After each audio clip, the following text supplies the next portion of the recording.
sekunder. Itulah layarnya Bapak Ibu. Ya, coba sekarang Anda tutup mata, ya, maka Anda fokus dengan yang namanya realitas primer. Realitas primer itu ya tidak terpengaruh dengan realitas sekunder. Realitas primernya Anda yang bisa kendalikan. Realitas sekundernya ya itu tercipta. Jadi kalau realitas primernya A, maka realitas sekundernya A. Seperti dalam hukum law of projection.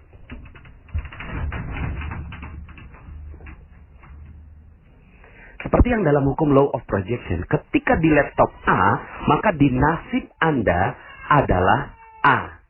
Di realitas primer Anda macet, maka realitas sekunder Anda macet. Sehingga akhirnya hidup Anda jadinya macet. Dan saat itu, kita sedang berdoa Bapak Ibu. Ya Allah, macetkan hidupku, macetkan rezekiku, macetkan kebahagiaanku, macetkan keharmonisanku. Sehingga akhirnya yang terjadi Bapak Ibu betul-betul macet. Semuanya, proyeknya macet. Ya, proyeknya macet, rezekinya macet, semuanya macet. Lalu apa yang harus kita lakukan? Ya switch Bapak Ibu, pencet ya spasinya. Tombol spasinya dipencet dengan penuh. Ya, ketika realitas primer kita menyebut penuh, ya, maka sebenarnya kita lagi memproyeksikan, ya Allah, penuhkan hidupku, penuhkan rezekiku, penuhkan kebahagiaanku, penuhkan keharmonisanku, dan seterusnya. Sehingga yang terjadi di dalam realitas sekundernya terjadi adalah penuh Bapak Ibu. Sehingga akhirnya semua kehidupan Anda penuh dengan kebahagiaan. Ya, maka dengan konsep ini, ya, Anda bisa kendalikan seluruh kehidupan Anda. Apapun realitas sekundernya, apapun realita, ya katanya realita, tapi kalau saya menyebutnya itu realitas sekunder. Apapun realitanya, ya, apapun faktanya, Anda bisa merespon dengan tepat Bapak Ibu. Ya, faktanya Anda punya utang. Faktanya Anda ya melewati jalanan yang macet. Faktanya ya Anda mungkin akan didatangi oleh polisi, pengacara, orang yang menagih Anda, debt collector. Faktanya bisa jadi Anda adalah seorang istri yang suaminya penuh dengan kedengkian, kebencian, memukul Anda, KDRT, dan seterusnya. Faktanya bisa jadi anak Anda kena narkoba. Faktanya bisa jadi Anda dilahirkan dari seorang nauzubillah perzinahan begitu ya. Faktanya bisa jadi Anda melihat ada korupsi di Indonesia. Faktanya bisa jadi ada pembunuhan, pencurian, kemaksiatan, dan seterusnya. Faktanya bisa jadi macam-macam Bapak Ibu. Faktanya bisa terjadi apapun gitu ya. Faktanya bisa terjadi apapun dalam realitas sekunder Anda. Tetapi di dalam realitas primer Anda yang ada hanya boleh kebahagiaan, keharmonisan, kecintaan, ya, dan energi-energi yang positif. Kalaulah sudah ada realitas sekunder, realitas primer yang demikian di dalam pikiran Anda, maka yang terjadi adalah hidup Anda sudah bahagia Bapak Ibu. So what gitu loh. Mungkin sekarang ini Anda akan didatangi oleh banyak orang untuk menagih hutang Anda. Tapi kemudian Anda tarik nafas, Anda cool di dalam pikiran Anda bahwa Anda adalah orang yang baik hati, Anda adalah orang yang amanah, Anda adalah orang yang jujur, Anda adalah orang yang penuh cinta kasih, Anda adalah orang yang bahagia, Anda menyebarkan kebahagiaan buat orang lain. Maka orang yang nagih di depan Anda itu kan kebingungan Bapak Ibu. Percaya saya. Orang yang akan nagih gitu ya, debt collector itu kerasa energi apa yang ada di dalam realitas primer Anda. Ya, maka penting sekali menjaga realitas primer ini, ya. Penting sekali menjaga realitas primer ini. Nah, persoalannya begini Bapak Ibu. Otak kita selain memproyeksikan, dia juga menyerap. Dia menyerap 2 juta informasi per detik, ya. 2 juta informasi masuk per detik, lalu kemudian dia diproyeksikan. Itu kerja otak kita Bapak Ibu. Nah, dia masuk Bapak Ibu, masuk 2 juta informasi per detik, sadar nggak sadar, suka nggak suka, mau nggak mau, ya, terpaksa nggak terpaksa, itu masuk 2 juta informasi per detik. Contoh, misalnya Anda atau siapalah begitu ya, suka dengan menonton film horor, ya, Dia suka menonton film horor, maka yang dia tonton terus gitu ya, setiap hari dia nonton film horor, maka masuk 2 juta informasi per detik di dalam pikirannya ya. Akhirnya yang terjadi adalah semua dunia horor. Masuklah dalam realitas primernya dia, ya. Masuk di dalam realitas primernya dia bahwa hidup adalah penuh dengan horor. Dia percaya ada kuntilanak, ada sundel bolong, ada buto ijo, ada genderuwo dan seterusnya. Dia percaya, believe dalam realita primernya dia. Maka yang terjadi adalah ketika dia lewat jalanan gelap Bapak Ibu, maka apa yang terjadi? Yang terjadi adalah realita primer itu muncul menjadi realitas sekunder yang memunculkan rasa takut, sehingga akhirnya dia takut. Aduh, ada kuntilanak nggak ya? Ada genderuwo nggak ya? Ada sundel bolong nggak ya? Padahal Bapak Ibu, mana itu semua? Nggak ada. That's not real, nggak nyata seperti materi jeruk nipis yang saya sampaikan. Makanya kenapa kok ya setan di setiap daerah itu berbeda-beda Bapak Ibu. Ya, itu yang tadi saya sebutkan, itu setan khasnya Indonesia Bapak Ibu ya. Itu kan dia masuk ya film-film horor di dalam pikirannya. Tapi coba kalau Anda ke Cina, ya, setannya lucu Bapak Ibu, loncat-loncat gitu ya. Loncat-loncat kita gitu ya. Nggak masuk dalam realitas primer kita itu, loncat-loncat mengerikan. Tapi di orang yang ada di dataran Cina gitu ya, ngelihat ada orang yang loncat-loncat lalu kemudian tangannya lurus ke depan, itu takut Bapak Ibu, ya. Kemudian juga kalau kita ngelihat ada Dracula gitu ya Bapak Ibu ya, pakai tuxedo gitu ya, rapi gitu ya, penampilannya bagus gitu ya.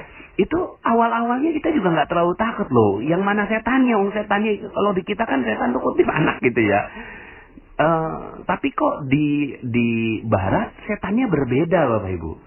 Setannya berbeda. Kenapa? Karena realita primer yang diciptakan itu berbeda, ketakutannya berbeda, skala ketakutannya berbeda. Maka ya orang-orang yang suka nonton film horor, realita sekundernya akhirnya juga demikian, yaitu nasibnya dia. Sama dengan orang yang suka nonton infotainment Bapak Ibu. Ada artis yang suka kawin cerai yang ditonton, itu realita orang lain capture pakai framing media gitu kan. Framing media lalu kemudian masuk dalam pikiran kita, masuk dalam primary reality kita, ya. Lalu kemudian akhirnya nasibnya kita, bawaannya ketika ada konflik sama suami, pengennya cerai aja. Kenapa? Karena ngerujuk ke infotainment yang episode 42 begitu ya. Nah, Bapak Ibu yang dirahmati Allah Subhanahu wa taala, akhirnya yang perlu kita perhatikan adalah supply informasi yang masuk dalam diri kita Bapak Ibu ya. Seperti misalnya kalau Anda nonton berita itu ada adagium ya yang menyebutkan bahwa bad news is a good news. Berita yang tidak baik itu pantas untuk diberitakan. Contoh, wali kota digigit anjing itu bukan berita. Tapi wali kota menggigit anjing ini baru berita. Akhirnya itu yang di-framing sama media, di-capture sama media, lalu kemudian akhirnya setiap orang yang menonton televisi jadi aneh. Kenapa? Karena ya kejadian selevel wali kota menggigit anjing itulah yang ditonton terus-menerus. Makanya waktu itu pernah ada Bapak Ibu, teman saya yang WA saya, Panas, saya mau ke Depok tapi kok saya takut ya. Kenapa takut? Karena di Depok banjir. Loh, banjir? Kalau di Depok banjir bagaimana Jakarta? Ternyata ya ada satu jalanan yang tergenang, itu yang di-capture sama jurnalis, lalu kemudian itu yang masuk dalam realitas primer teman saya. Sehingga akhirnya dia nggak jadi ke Depok karena takut ada banjir. Padahal sayanya sendiri yang berada di Depok nggak lihat ada banjir. Nah, Bapak Ibu, inilah dia ya law of projection. Sehingga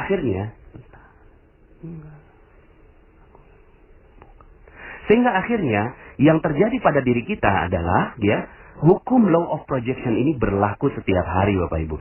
Ketika Anda mensuplai berita-berita yang nggak bagus, ya, hal-hal yang nggak bagus dalam pikiran Anda, hati-hati. Itu akan masuk menjadi primary reality Anda atau realitas primer Anda dan akhirnya menjadi nasib Anda. Nah, sekarang ini Bapak Ibu, yang perlu Anda kendalikan adalah bagaimana realitas primer Anda adalah bagus, luar biasa, sehat, bahagia, senang, harmonis, apapun fakta yang di luar yang terjadi. Itu udah nggak penting Bapak Ibu. Sudah tidak penting. Yang penting adalah bagaimana pikiran Anda selalu memandang yang positif. Perasaan Anda positif. Spiritual Anda positif. Ketika itu yang terjadi, maka rezeki Anda akan mengalir dengan deras. Sederhana sekali Bapak Ibu. Ya, seperti yang saya sampaikan dalam materi sebelumnya bahwa rezeki itu adalah energi baik.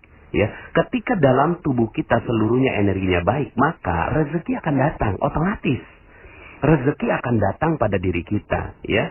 Rezeki akan datang pada diri kita ketika energi kita adalah energi yang baik. Tapi ketika energi kita bercampur dengan energi yang tidak baik, rezeki nggak akan datang pada diri kita. Maka sederhana sekali, rubahlah apa yang ada dalam pikiran kita, perasaan kita, spiritual kita, maka nasib kita pun akan berubah. Nah, terakhir, penjelasan tentang takdir dan nasib. Banyak orang yang bilang begini, Pak Nas, kan Allah udah takdirkan, rezeki udah ditakdirkan, jodoh udah ditakdirkan, yang lain udah ditakdirkan. Iya, itu mah ilmunya Allah, ya. Saya ingin membatasi ini, ya. Saya tidak akan menjelaskan panjang lebar tentang hal ini. Kenapa? Karena itu udah merupakan sifat Allah yang kita pelajari, bahwa Allah memahami seluruh takdir-takdir kita, bahkan takdir kita sudah ditetapkan di dalam Lauhul Mahfuz, ya. Sudah ditetapkan di dalam Lauhul Mahfuz, ya. Sudah ditetapkan itu semua di dalam Lauhul Mahfuz, bahwa Allah Maha mengetahui segalanya. Pertanyaannya, apakah kita udah tahu rezeki kita? Apakah kita udah tahu nasib kita? Apakah kita udah tahu jodoh kita? Tidak. Makanya kata Allah, itu kan la yus'alu amma yaf'al wa hum yus'alun.